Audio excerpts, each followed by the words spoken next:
तो फिर सीटों की जो अब कवायद है राकेश जी, वो शुरू हो चुकी है। बीजेपी अपने 195 योद्धा बता चुकी है, लेकिन कांग्रेस पार्टी की तरफ से भी अब कुछ खबरें छन छन के बाहर आ रही हैं।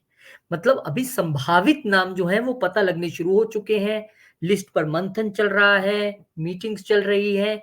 माना जा रहा है कि कुछ जो संभावित नाम है, अगर उस पे राकेश जी थोड़ी सी आपको एक झलक दिखा दें कि कौन से चेहरे कांग्रेस के सामने आ रहे हैं, तो सबसे पहला नाम ये हमने लिखा है ऊपर, कांग्रेस की संभावित लिस्ट, लिस्ट नहीं है ये, टू बी वेरी क्लियर। सो सबसे पहला नाम अजय राय को पार्टी वाराणसी से प्रधानमंत्री मोदी के खिलाफ उतार सकती है। सुप्रिया श्रीनेत को उत्तर प्रदेश की महाराजगंज सीट से, सुप्रिया श्रीनेत कांग्रेस की तेज तरार प्रवक्ता, बहुत सारी टीवी डिबेट्स में आप इनको देखते होंगे, तो उनको भी उत्तर प्रदेश की महाराजगंज सीट से उतारा जा सकता है।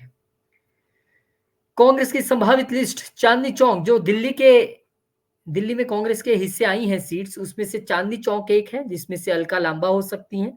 नॉर्थ ईस्ट दिल्ली से अरविंदर सिंह लवली हो सकते हैं। नॉर्थ वेस्ट दिल्ली से उदित राज हो सकते हैं। तो इनमें से अगर देखा जाए तो अरविंदर सिंह लवली पहले कांग्रेस में ही थे, फिर बीजेपी में गए, फिर कांग्रेस में आए। उदित राज पहले बीजेपी में थे, फिर कांग्रेस में आए, और यहाँ से अलका लांबा पहले आम आदमी पार्टी में थी और अब कांग्रेस में है। नेक्स्ट लिस्ट, हरियाणा की बात करें तो ये संभावित लिस्ट हरियाणा की बताती है कि अंबाला से कुमारी शैलजा, रोहतक से दीपेंद्र हुड्डा हो सकते हैं, भिवानी महेंद्रगढ़ से श्रुति चौधरी, और गुड़गांव से कैप्टन अजय सिंह यादव। ये संभावित नाम हरियाणा में अभी चल रहे हैं। राजस्थान चलते हैं। वैभव गहलोत, पूर्व मुख्यमंत्री गहलोत साहब के बेटे, उनको जालोर से टिकट दिया जा सकता है। टोंक से सचिन पायलट, भीलवाड़ा से सीपी जोशी, और कोटा बूंदी से शांति लाल धारीवाल उम्मीदवार हो सकते हैं। नेक्स्ट, इसके अलावा अलवर से भंवर जितेंद्र सिंह, झुंझुनू से ब्रिजेंद्र ओला, सीकर से गोविंद सिंह डोटासारा, और बाड़मेर से हरीश चौधरी को कांग्रेस टिकट दे सकती है। छत्तीसगढ़, भूपेश बघेल राजनांदगांव, दीपक बैज बस्तर, ज्योत्सना महंत कोरबा, ताम्रध्वज साहू दुर्ग से उम्मीदवार हो सकते हैं, ये संभावित नाम। बिहार से मोहम्मद जावेद किशनगंज, तारिक अनवर कटिहार, निखिल कुमार औरंगाबाद से उम्मीदवार होने की संभावना है, हो सकते हैं। बंगलुरु ग्रामीण से एक ही नाम अभी सामने आया है, डीके सुरेश, मौजूदा समय में भी सांसद हैं, अपने बयान को लेकर चर्चा में भी रहे, पीछे एक विवादित बयान उन्होंने दिया था, इनके नाम पे भी सहमति हो सकती है। पंजाब, मनीष तिवारी जो भी हालिया आनंदपुर से सांसद हैं, चंडीगढ़ से टिकट मिल सकती है, तो फिर पवन बांसल कहां जाएंगे। नवजोत सिद्धू पटियाला से चुनाव लड़ सकते हैं, तो फिर अमृतसर से क्यों नहीं।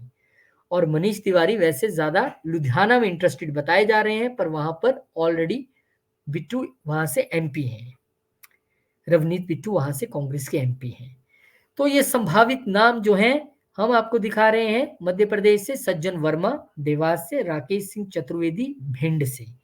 तो राकेश जी, ये वो नाम हैं जो अभी हवा में तैर रहे हैं कांग्रेस की तरफ से, और देखिएगा जब लिस्ट आएगी परमानेंट वाली, तो अमूमन आपको उसमें ये नाम बहुतार्थ में क्या हो सकता है, सब भी दिख जाए, पर लिस्टें तो वही संभावित में तो चेंजेस होती रहती है ना, इसीलिए वो संभावित रहती है। तो राकेश जी, पहला एक पिक्चर देख के संभावित कांग्रेस का क्या लग रहा है आपको? देखिए, ये जो संभावित उम्मीदवारों की सूची आपने दिखाई है, ये दरअसल सूची जो है वो कांग्रेस के सूची का ब्लूप्रिंट है, यानी कि संभावित सूची है।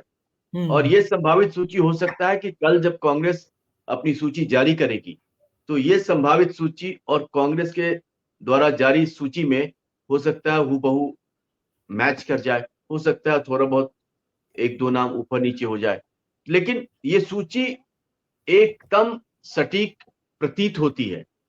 और इस सूची में जो नाम है, उस नाम को देख करके जो उम्मीदें कांग्रेस से लगाई जा रही है वो उसी के अनुसार है। लेकिन यहां सबसे जो जो बात खटक रही है वो ये है कि कांग्रेस के हाथ से समय भी निकलता जा रहा है, और जैसे जैसे समय निकलता जा रहा है वैसे वैसे कांग्रेस चुनाव प्रचार और चुनाव अभियान के दौर में पीछे छूटती जा रही है।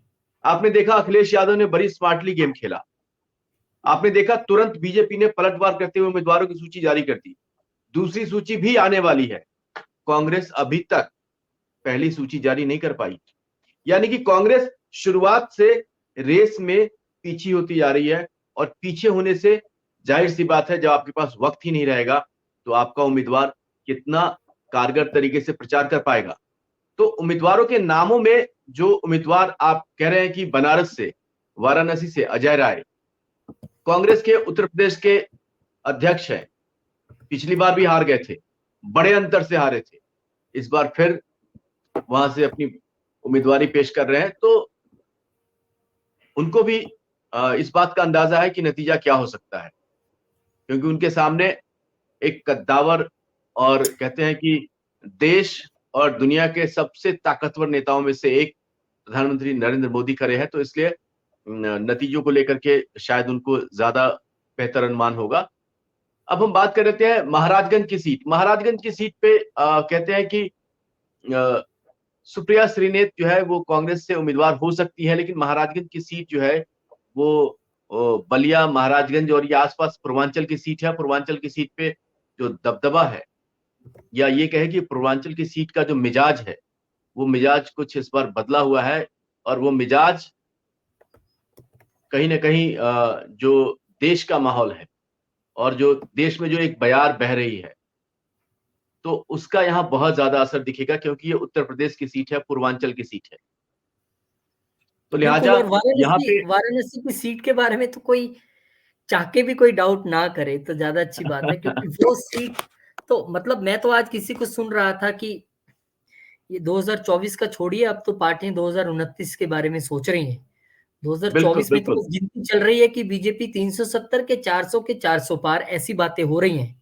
और 2029 के विषय में बातचीत चल रही है, और कुछ 2034 भी सोच रहे हैं। चलिए, आगे आगे की अपनी अपनी सोच है, सबकी देखिए प्रोग्रेसिव होनी भी देखिए, चाहिए। तस्वीर बिल्कुल साफ है। मैं आपको बता दूं, तस्वीर बिल्कुल साफ है। आप जो उम्मीदवारों की सूची आप दिखा रहे हैं, बहुत सही सटीक सूची है आपकी, लेकिन ये अभी संभावित है। और जो राज्यवार अगर आप आकलन करके देखें, तो आप ये देखेंगे कि बिहार में नीतीश और भाजपा एनडीए कहीं कोई मुकाबला नहीं। इसी तरीके से आप बिहार के बगल में अगर आप चले जाएं, उड़ीसा, वहां इस तरीके से गठजोड़ है कि कहीं कोई रेस में ही नहीं है। उससे अगर आप आगे निकले तो आप झारखंड, झारखंड में आप देखेंगे कि भारतीय जनता पार्टी का कैडर वोट है। भारतीय जनता पार्टी जब कहते हैं ना कि 2014 से पहले भी अगर कुछ चुनिंदा राज्यों में ताल ठोक के चुनाव लड़ती थी, तो उनमें से एक झारखंड है। कैडर बेस्ड है, वहां पे पूरा का पूरा पार्टी का जबरदस्त कैडर है। उससे अगर आप आगे निकले तो पश्चिम बंगाल, पश्चिम बंगाल में 2019 के नतीजे आपको याद होंगे, जब वहां पे भारतीय जनता पार्टी ने लोकसभा की 18 सीटें जीती थी, 20 सीटें मिली थी तृणमूल कांग्रेस को। कांटे की टक्कर थी, और उस कांटे की टक्कर में भारतीय जनता पार्टी ने नाको चने चबवा दिए थे टीएमसी को। तो इस बार भी मुकाबला जोरदार होगा, और इस बार हो सकता है कि टीएमसी को ज्यादा नुकसान उठाना पड़े, क्योंकि राज्य में जिस तरीके से राजनीतिक माहौल है और हाँ, तो जिस तरीके से कानून संदेश खाली ने जो कानून स्टेज सेट किया है, बिल्कुल, और जो कानून व्यवस्था की स्थिति है, जनता त्राहिमाम बोल रही है। राकेश जी, मुझे तो एक बात नहीं समझ आ रही है, उस शख्स को बचाने की जरूरत क्या थी टीएमसी को, जिसपे हाईकोर्ट ने इतनी कड़क टिप्पणी कर दी, जो महिलाओं का दोषी है, जिसको सब दुनिया सामने सामने कह रही है, आप उसको बचा रहे हो, हाईकोर्ट कह रहा है दे दो और आप बचा रहे हो, फिर अगले दिन फिर आप सुप्रीम कोर्ट चले जाते हो, फिर 2.5 घंटे देरी से सौंपते हो। आपने तो इतना क्लियर कट मैसेज दे दिया जनता को। क्या मतलब था एक अपराध, एक चाहे वो आरोपी है, मैं कह रहा हूं उस पर अभी मामले सिद्ध होने हैं, लेकिन महिलाएं अपने मुंह से सब कुछ बोल रही हैं, चाहे वो आरोपी, आरोप तो है। यहां पर तो ऐसा समय भी देश ने देखा है कि एक ट्रेन एक्सीडेंट होने पे रेल मंत्री इस्तीफा दे दिया करते थे। और ऐसे छुटभइये नेता जिन पे इतने संगीन आरोप हैं, उनको आप बचाने की कोशिश सरेआम दिख रहा है। हाई कोर्ट का कहना नहीं मान के सुप्रीम कोर्ट जा रहे हो, फिर आप हाई कोर्ट वापिस आ रहे हो, फिर देरी कर रहे हो।